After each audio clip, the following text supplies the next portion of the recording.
Well, hello everyone, and welcome to today's executive education session, Practical Strategies for Advancing Diversity, Equity, and Inclusion in Your Organization.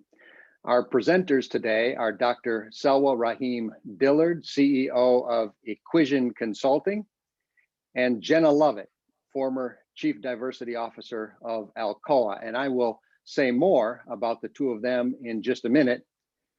But first, let me say that my name is Jim Ludema, and I am going to be your host today. I'm the director of the Center for Values-Driven Leadership at Benedictine University and a professor of global leadership in our executive doctoral program. And here's where we're headed today. After some introductions and housekeeping, I'll introduce you to Dr. Rahim Dillard, who will help us dig into specific ways your company can be advancing DE and I.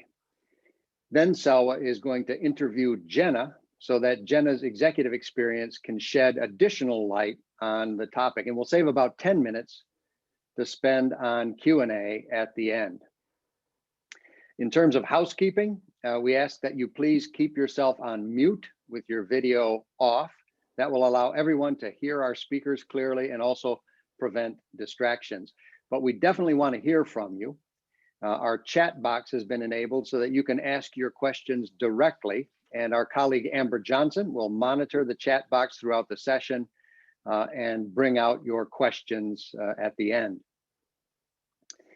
A brief word about the Center for Values-Driven Leadership. Our mission is to help values-driven leaders develop themselves and others and build flourishing companies and transform business and society. And each month we host free executive education sessions like this one to help you develop as a leader. And half of our sessions are dedicated to what is one of the most pressing leadership imperatives of our time, addressing racism and building inclusive organizations. The other half of the sessions are devoted to other timely topics that will help you grow as a leader. We'll share more about our upcoming sessions at the end of today's session, but we're also putting a link in the chat box now so that you can check them out at your convenience. Separately, I want to mention that the Center for Values-Driven Leadership is home to a PhD program designed specifically for senior executives. The program is 3 years long, so you can pursue your degree while leading your company. So if you've ever considered earning your doctorate, now is the time to explore the program, as we are currently recruiting for our next cohort of students, which will start in April of 2021. And we're looking for leaders who just love to learn and who want to leverage business and their organizations to transform business and society. And if that's you, please reach out to us today. And we are also sharing a link to that program in the chat box now. Now I want to introduce today's speakers. The first is Dr. Selwa Rahim Dillard, and she is the founder of and CEO of Equision Consulting, a boutique firm that helps leaders with their DEI strategy. Previously, she was the senior manager of diversity and inclusion strategies and planning at the US Cellular Corporation. Selwa holds a PhD in values-driven leadership, and her dissertation was outstanding and focused on the antecedents and outcomes of inclusive leadership in America's workplace. And today, Selwa is joined by Jenna Lovett, who recently stepped down as Vice President of Manufacturing, Safety, and Quality for Boeing, Defense, Space, and Security. And previously, she was the Chief Diversity Officer for Alcoa, which won Human Rights and Equity Awards under her leadership. Jenna is a member of the current cohort of students in our PhD program in values-driven leadership and is beginning her work on her dissertation, which explores C-suite ethics and its impact on organizational culture. So Jenna and Selwa, thank you so much for joining us today to address this very important topic. And Selwa, I want to now turn it over to you to get us started. Thank you, Jim. Thank you. I am about to share my screen.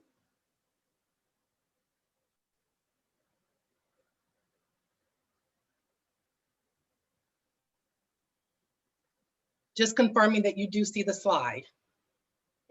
Yep, looks good. All right. So thank you. I'm excited to spend some time with you all today. I'd like this to be an interactive conversation where we can share some of the research that I've done and best practice ideas in order to help you advance your DE&I in your organization. So when I ask a question, please come off mute, write in the chat, and be interactive in order for us to learn and grow together today. So one of the things I like to do is get aligned on a few concepts. So let's role play. You are the owner of a consulting firm where the Major League Baseball has asked you to build a brand where people who are Black and Latinx love the baseball and they love the community. They want you to bring in more Black players and more fans. This is your team of executives meeting to determine how to solve the problem. When you look at this picture, what do you see? Who's in the room? What's the first step that you'd recommend to solve the fan problem? You can come off mute and share.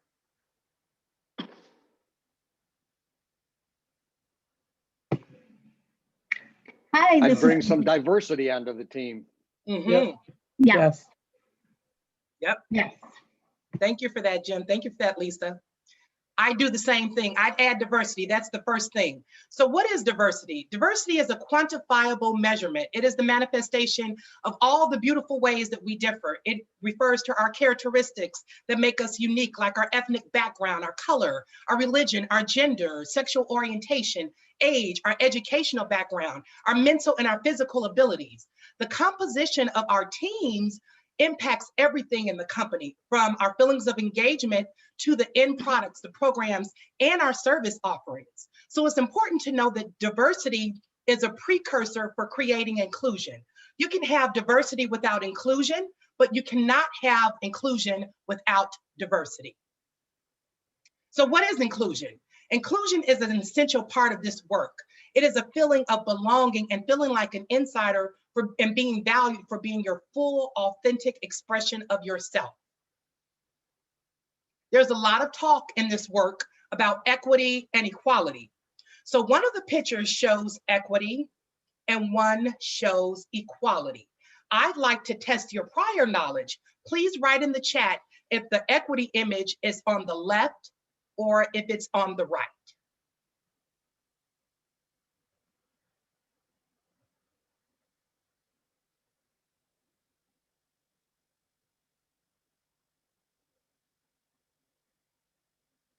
Okay, I see a lot of right.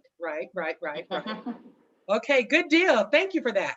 So most of you are right. Equality is providing the same opportunity and treatment to all people. It presumes that we all start at the same place. Equity, however, recognizes that we all start at different places, and it meets us where we're at and provides varied levels of support in order for us to all achieve the same fair eventual outcomes.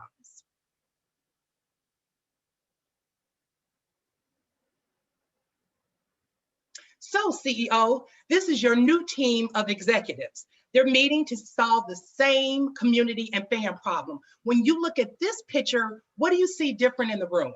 What do you see different in the fan stand? Could this be an inclusive environment? Someone come off mute and let me know.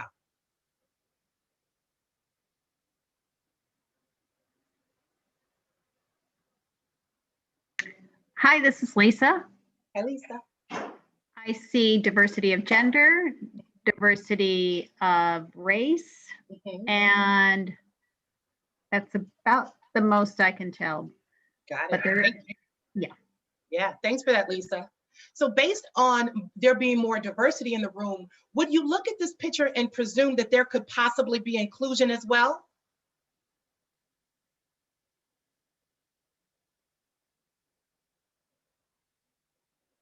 Yeah. You said yeah? Okay.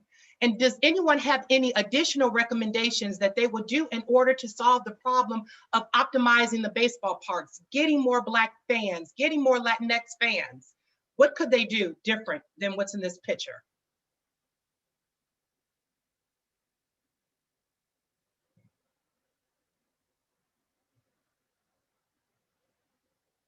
Anyone?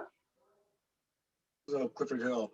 I would say, just from my perspective, the I don't know, the children standing at the billboard, like looking out, that could be diversified as well. Yep, yep.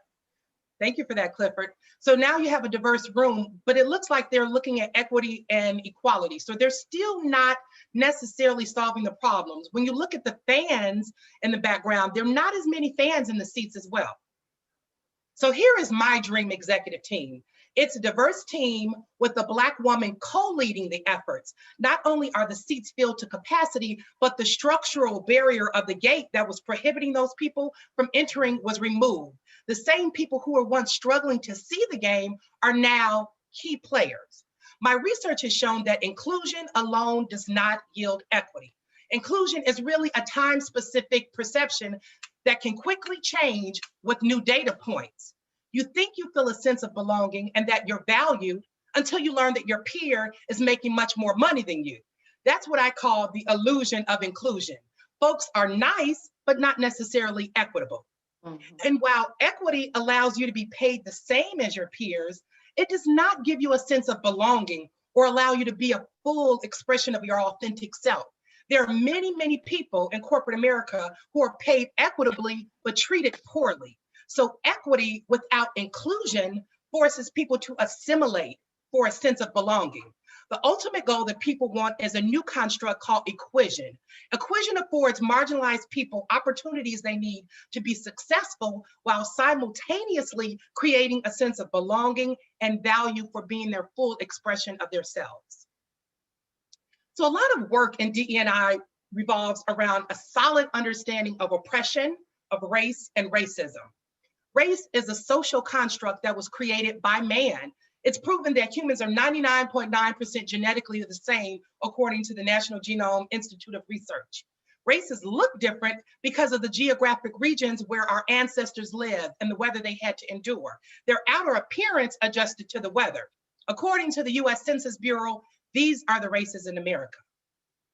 To go deeper, racism is a power-driven system that perpetuates a false racial hierarchy of lives mattering. It's a tiered system that discriminates and assigns values and opportunities based on the perception of someone's race.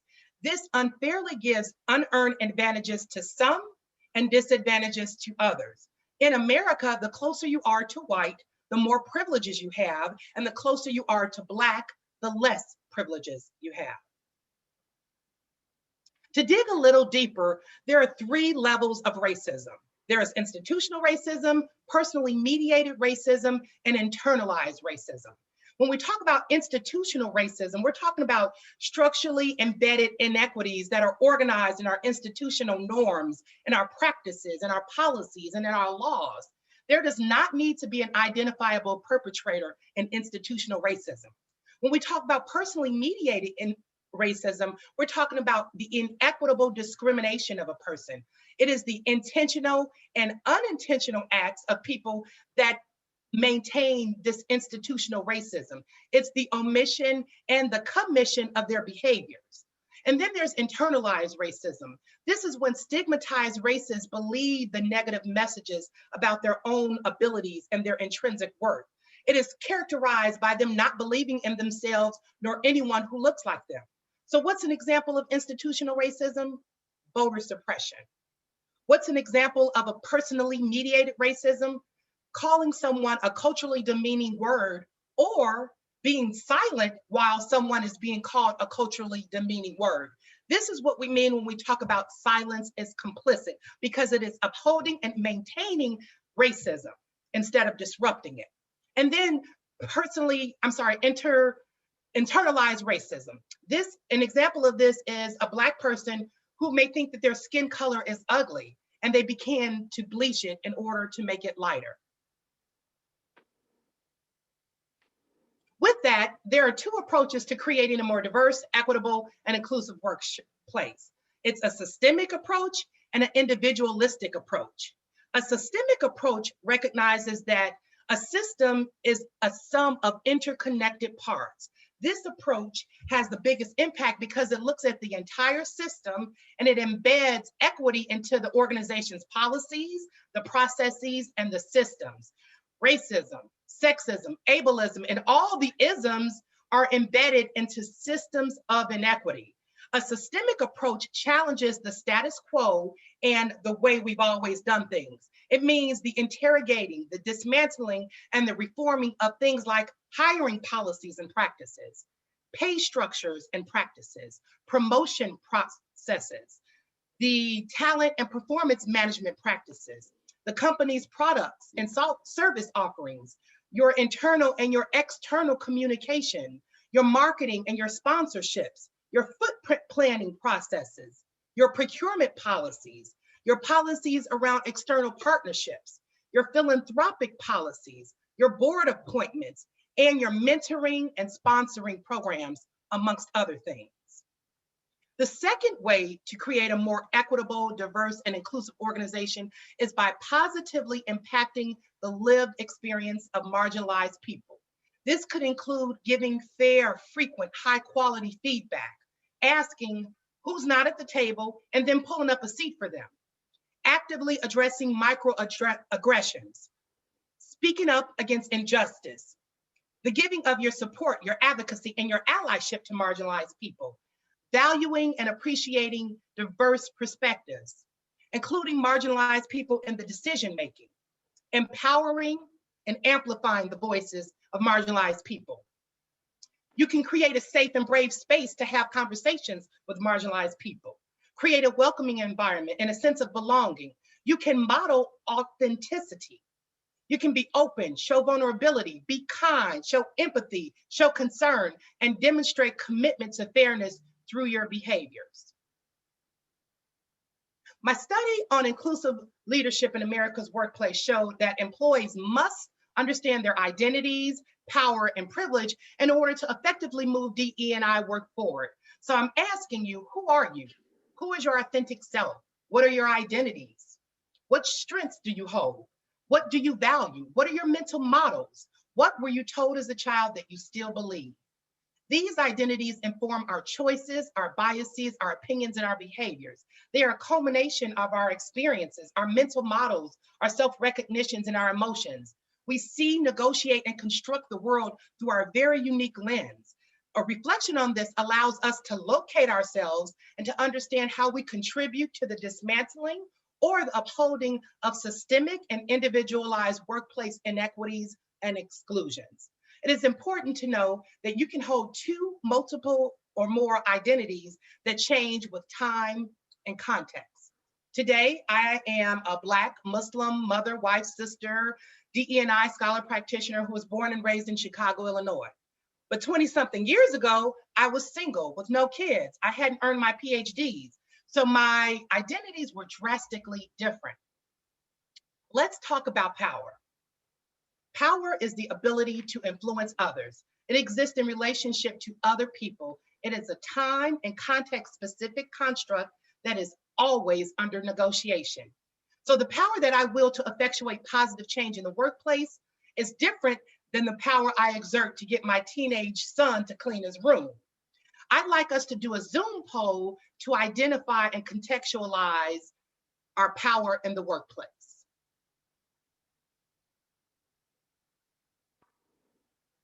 So what is your power? You can choose multiple responses.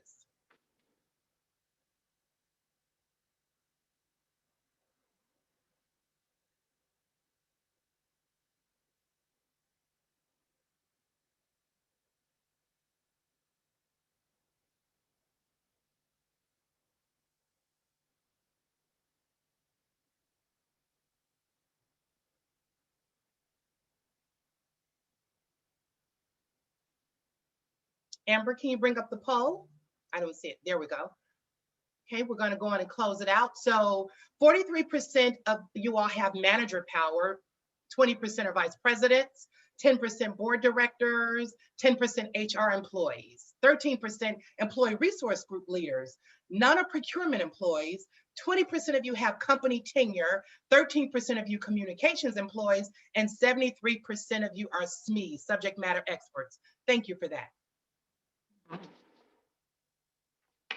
So according to Raven Atalia, there are 7 types of power. There's legitimate power, coercive power, reward power, connection power, information power, expert power, and reverent power.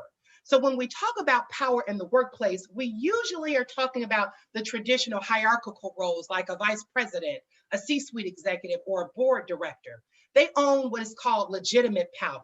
It is granted in their titles. In this, these leaders are empowered to dismantle and to correct systems of inequity.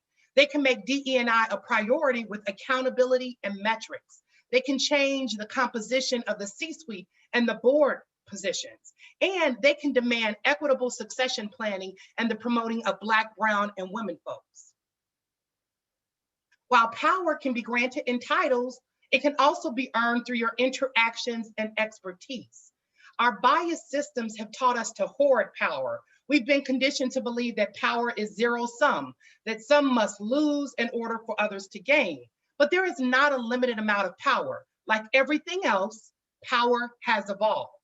Any person in a company with a functioning cell phone and social media account has the power to create change. This was proven when the video of 2 Black Starbucks customers were unjustly arrested in Philadelphia. That video went viral with 11 million views. This led to real systemic change. There were protests and boycotts, policy changes at Starbucks and the police department. The Starbucks executives had to do an apology tour.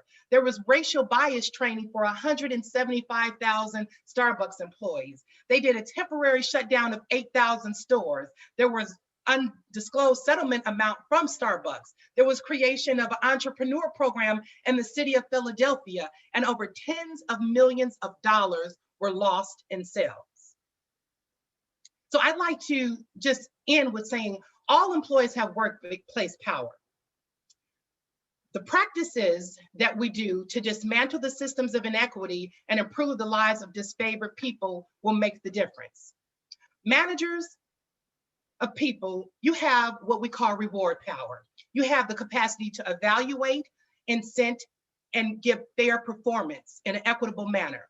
You can ensure that marginalized employees get high visibility projects, mentorship, and sponsorship. You can disrupt your own biases and challenge unsubstantiated feedback during talent reviews. You can close the wealth, health, and equity gaps by fairly compensating and promoting marginalized employees. You can provide fair, frequent, and high quality feedback. And you can make certain that marginalized employees feel valued by demonstrating true care and concern. Employees in HR, you have what we call coercive power because you can mandate that employees comply with policies. But you can also assert your power to be intentionally inclusive in your behaviors, fair in your decision-making, and empathetic in your interactions. As a collective function, HR can address many systems of inequity. They can do things like examine the company's talent management practices, doing an annual audit of pay equity, performance rating, and the exits of marginalized employees, insist on standardized talent acquisition processes, require at least 2 Black, brown, or women candidates on your slates, use structured interview guides during the interview process, have interview panels that are Black, brown, and women employees. And then employee resource group leaders, you have what we call connection power. A lot of people know you, they respect you, and they network with you. So you can build coalitions that ignite people to advance the DE&I work. The tenured employees of an organization, you have what we call informational power because you hold the tribal knowledge of the organization. You can sway the cultural norms and beliefs to be more inclusive. Your power can dispel the cultural fit and assimilation ideologies. Your wisdom can empower minority employees to be their full, authentic self in the workplace. And then communication employees, you also have power because you're usually the first to know things, and you can ensure that the internal and the external messaging is inclusive, that it's compassionate, that it is fair. You can use your power to amplify underrepresented voices. The company subject matter experts have expert power. You can change and create high quality programs with your skill. You know how to create innovative ideas, products, services, and practices that include disenfranchised and disfavored people. Experts in footprint planning. You can build a business case for where the company's geographic presence is in diverse neighborhoods. Experts in procurement. You can engage with minority-owned businesses and influence the procurement policies of your organization. Experts in marketing and advertising. You can skillfully articulate and magnify the beauty of varying cultures. Your discerning vision can promote products and services that make disregarded people feel seen. I implore you all to identify and locate your power, because we are all interconnected parts of the system that needs to change. We all have the power to be and build authentic relationships where we respect and value people who are different from us. We all have the power to let marginalized people know that we see them, that we hear them, and that they matter. And we all have the power to become more conscious and compassionate. I'd like to add Jenna to the conversation now. Jenna, what are some practical strategies that you've used in order to create a more diverse, equitable, and inclusive organization? Hey, Salwa. Hey, thank you. You shared so many great ideas. And the beauty of this is that there's not anything that we need to go recreate. All the answers and all the things that we need to do are right in front of us.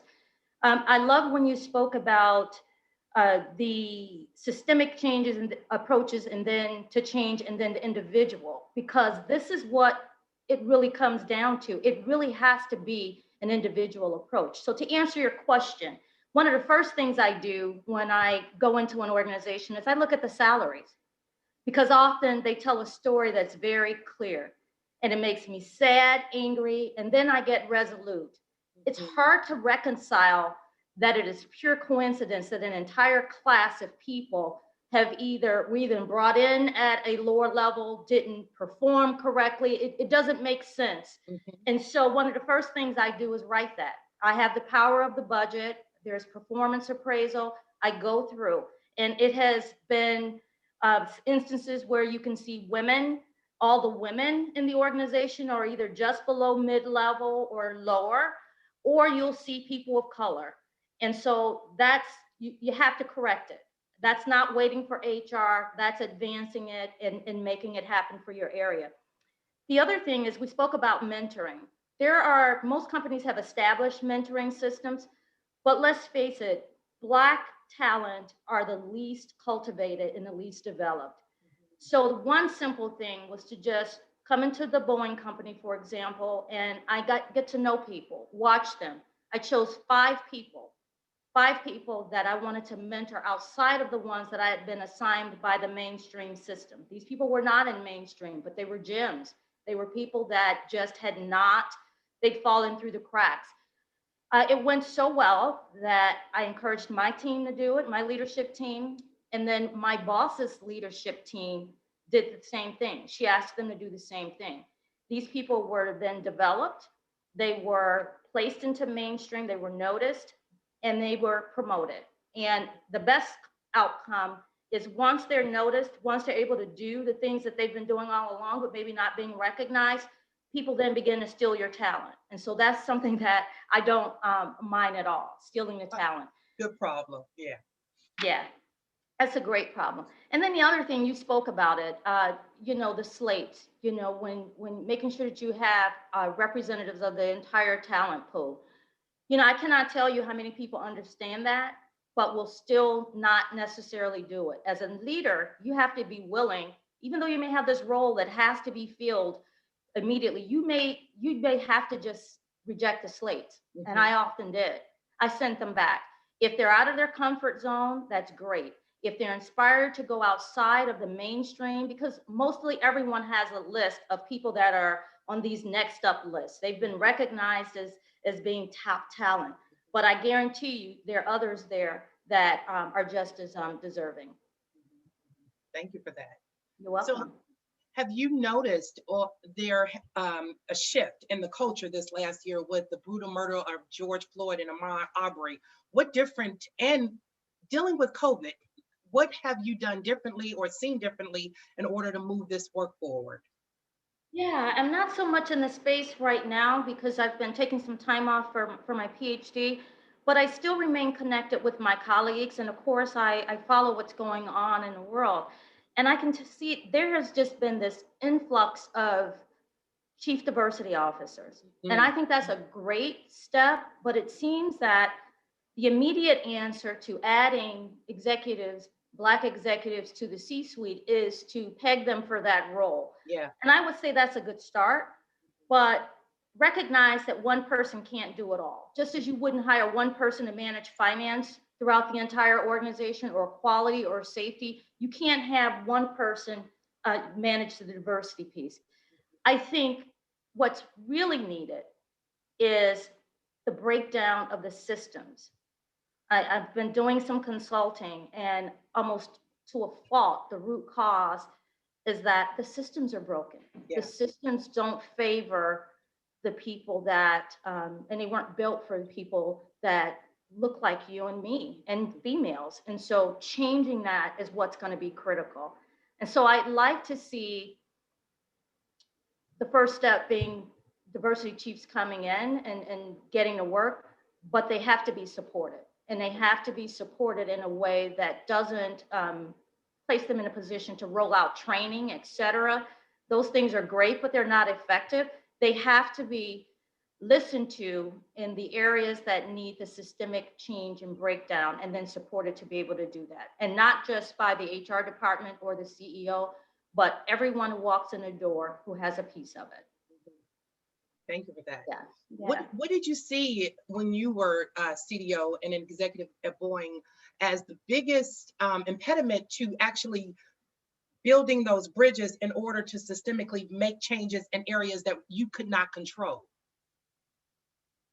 Well, I think it goes back to what I said. It has to be widespread. It has to be just more than one person. But I think the most effective thing I have seen as a chief diversity officer, and I advocated for it to be done at Boeing, and it had not been, they were exploring it. And the most effective thing is to tie compensation to the performance. And for those naysayers who say, well, that's not right, well, it's no different than any other business imperative. We have metrics that are tied and are paid tied to how we perform cost-wise, how we perform in quality, and in many companies, how we perform in safety. If diversity is really and truly an imperative, then you'll do that. I think the other thing, Sawa, is back to hiring these diversity chiefs. You can really tell when companies are serious when you see the staff, the budget, and strong metrics that go along with it. Many of these people are one-people shows, and you just can't. But within Alcoa, we really move the needle when everyone, and particularly senior managers and vice presidents, had to come in and speak about their performance in the same manner that they would speak about their safety metrics. If their safety metrics weren't going the right way, or if their cost metrics weren't going the right way, got equal airtime. It wasn't a ad at the last minute or an afterthought. It was integrated into the key performance indicators of the company and managed at the highest levels. Yes, yes, yes. Yeah. And that's what they mean when they say it starts at the top. Thank you for that, Jenna. Thank you. Welcome. You're welcome. So I am going to turn it over to Jim and Amber to take questions from the participants. Terrific. Selwa, thank you. Jenna, thank you for your insights, for your research, for the depth and breadth of the solutions, the challenges and the solutions that you offered in your presentation. And we do want to open it up now to Q&A with the audience. Amber has been monitoring the chat. And so if you do have a question you would like to send it to Amber, and she will continue to do that over the next 10 minutes or so. But I'd like to start with one for both of you. You both are very strong, smart, accomplished leaders and have led diversity, equity, and inclusion initiatives in your organizations. And I'm sure that it has been tough because you're dealing with systems that don't support it. You're dealing with individuals who may not support it. What has been your strategy? How do you get it done by both, being strong, smart, strategic, and building the relational capital that you need to make it happen? I'm curious, how do you do it? Stella, you want to go, or you want Sure. to tell her? Sure. So I think you kind of answered it when you said it. I think a lot of this work is about stakeholdering and building those relationships and knowing that I'm real clear in my intention when I start the work, because this is such a emotional work, right? So when we talk about DE&I always say it's the hardest work in an organization. That's my bias, because it's challenging our mental models and things that we've believed our entire lives. If I'm an engineer, I understand I do these things. I can build widgets, I can do cells. I know how to compartmentalize that, right?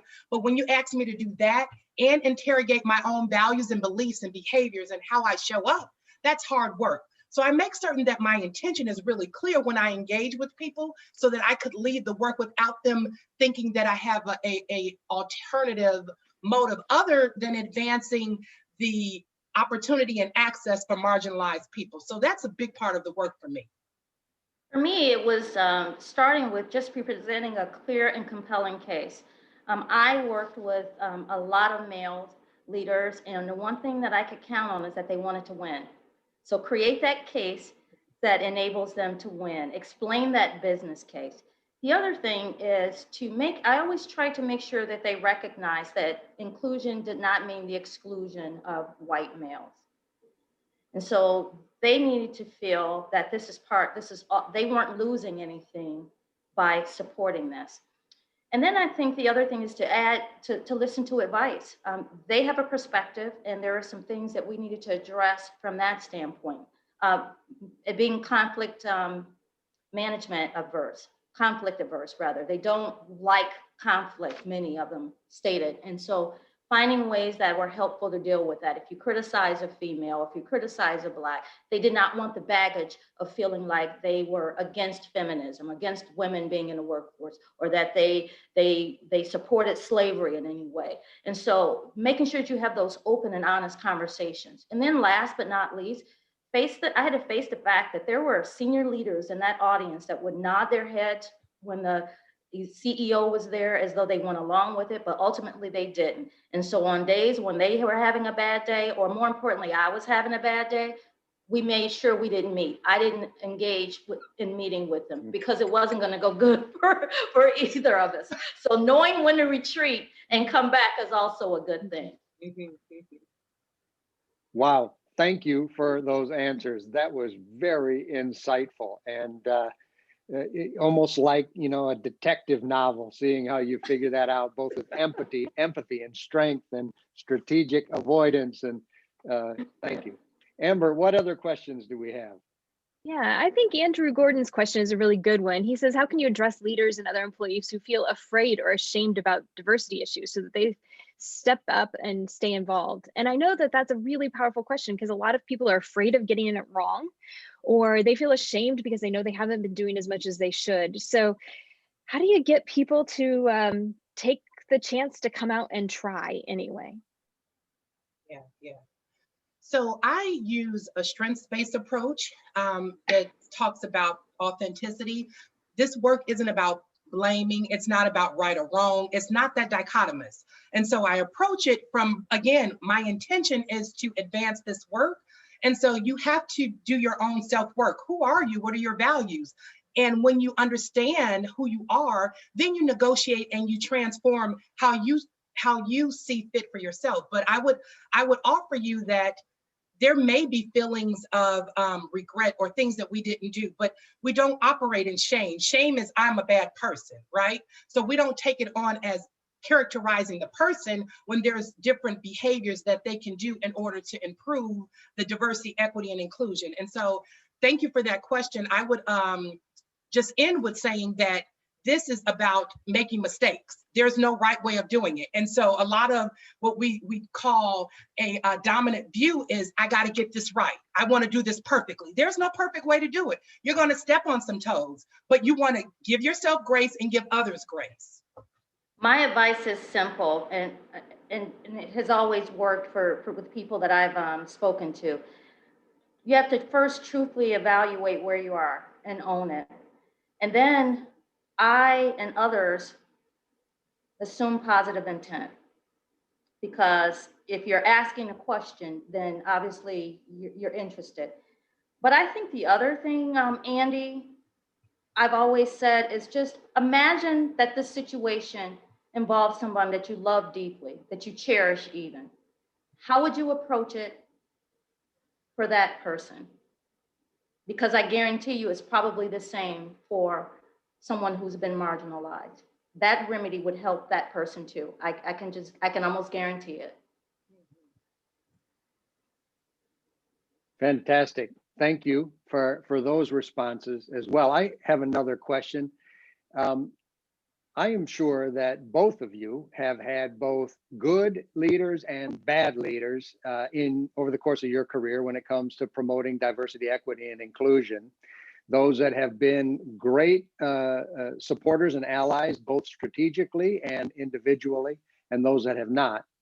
And I'm wondering if you could just share a story, each of you, one story of a leader that you felt really got it right and what that person did. Okay. Or at least maybe a person who got it partially right, and what were the things that you... Ooh. Selwa, do you have one that comes to mind? Yeah, that's digging deep, right? I think when I think of someone who got it right, I'm struggling to find a model for that. I think the best way of explaining the person who I think who got it right is someone who was open to being wrong, right? I don't think that anyone does this right, and I put that in air quotes because it's so nuanced and it flows different way. But this person was open. They showed vulnerability. They said, I don't know what I don't know. And so I'm open. I want to learn. And what do you think I should do? And then they decentered themselves. They didn't make it about them. They gave it back to the marginalized person. So that vulnerability and openness and authenticity is the first step to that. Yeah, and I could just think of, we had this, one of the first women to be promoted to the ranks of executive. And this was executive vice president. I think they got it right in that she was qualified and she got the role. Where they didn't get it right is when the annual reports were published and she's still woefully underpaid. She actually didn't make it because her peers made money and they made so much that they had to be listed in the annual report, and she didn't. And understanding how she felt about that and what she said about that, and recognizing it dimmed the joy of receiving the promotion because she clearly didn't receive all of the promotion. And where I think I've seen it done well is when you take someone and you promote based on potential. May not have checked every single box, but is performing really well on their job, have the right dependability, the right attributes, and you promote and you place that infrastructure around them, recognizing that they don't know everything. And so I guess doing that and then allowing them to fail fast. That's where I've seen it done really well. I like that. Dr. Laura Morgan Roberts talks about betting on potential. You have to, especially with millennials, and they're not going to stick around 15, 20 years in one job and prove themselves to you. You have to be able to promote, challenge people horizontally, but then promote and then place that infrastructure. And I'll tell you, it takes a lot to do it. You have to be invested. Gone are the days where you can just place people in these roles and then turn your back and expect them to get it all right. You have to be invested in your talent, but it pays off in the end because you increase the pipeline and they do well. And then often they turn around and they pay it forward. Terrific. I apologize if I put the two of you on the spot with that question, but I thought your answers were spot on. I mean, the openness, the vulnerability, admitting I don't know all the answers, let's work on this together. And then Jenna, as you said, also, promoting people and putting them in positions, but then also paying them equitably, providing the support that they need and deserve, and then also investing in potential. So thank you for those answers. Amber, do we have time for one more quick question before we move on? We're running up against our time frame, but I think you can ask one more. Oh, I don't have the question. I wondered if you had one that, Oh. from the audience that you wanted to ask. Oh, there's so many good ones from the audience, and not enough time to take them all, but here's one to go out on a high note. Do you have any recommendations on onboarding and creating a welcoming place? Because I think we tend to just expect people to fit in. So how can we onboard more inclusively? Yeah. I have one that I'll just say, and then Sawa, we only have a little time, I'll kick it to you. During my interviewing for my dissertation, someone mentioned the concept of being assigned a culture coach when they join the organization. I thought that was great because that really helps with onboarding. Often it's not understanding the culture, not understanding the rules of engagement, and you can really go into some landmines and feel isolated at the onset. And so culture coaches, I think, are excellent. And I'm actually going to delve more deeply into that because I think that's a great piece. Culture is strategy, culture is everything. Yeah. I'd augment those efforts. There's research, and there are actually a couple companies that are getting the employee resource groups involved before their onboarding. So in the last candidates of an application process, they're interacting with the employee resource groups in order to understand what the diversity of the organization looks, what the culture is.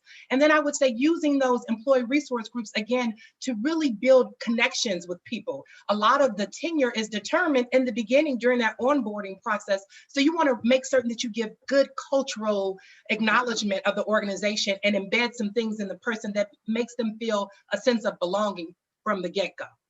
And we don't have a lot of time, but do your homework. If their websites can really say a lot to you. Do your homework as much as you can before you commit. Terrific.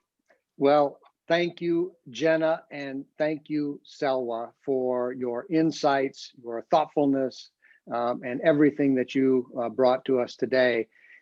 Typically, audience, we don't allow these to run over time, but you can see this is such a rich topic, and Jenna and Selwa have so much to share that it's very hard for me to break it off at this point, but I need to do that. I just have a couple of comments, and then Jenna and Selwa, I want to give you the last word as we close the webinar. As we close today, I want to invite you to join us at our future sessions in January. We'll help you get a jump start on the new year with a session on mindfulness practices and leadership. And we'll actually give you the opportunity to try out some of those mindfulness practices during the webinar. And then in February, we'll be a partnership with local organizations for Black History Month. And then in March, we'll dig into appreciative inquiry as a tool for strategic change. So check those out on our website and get registered. We'd love to see you there. Then also we'll share the link again about our PhD program in values-driven leadership for senior executives. It's a great place to go. As you can see with Selwa, who is a graduate of that program, and Jenna, who is currently in the program. It's a great place to go to explore ideas and questions you're passionate about, and then conduct original research around them and become a creator of new knowledge, and then implement that knowledge in your organization. So we hope you'll learn more, and we encourage you to check it out and apply if you are interested. And now is the time, because we're starting a new cohort in April. Finally, I just want to thank all of you for attending and doing the work of addressing racism and building inclusive organizations. We are delighted to be in this together with you. And thanks again to you, Jenna and Selwa. Thanks to you, Amber, for organizing and moderating this whole thing. And with that, I just want to give you, Selwa, and you, Jenna, final last comment, and then we will adjourn. So my final comments are, do your work, interrogate yourself, and find out what your power is to affect the systemic oppression that we all see. Go get in some good trouble.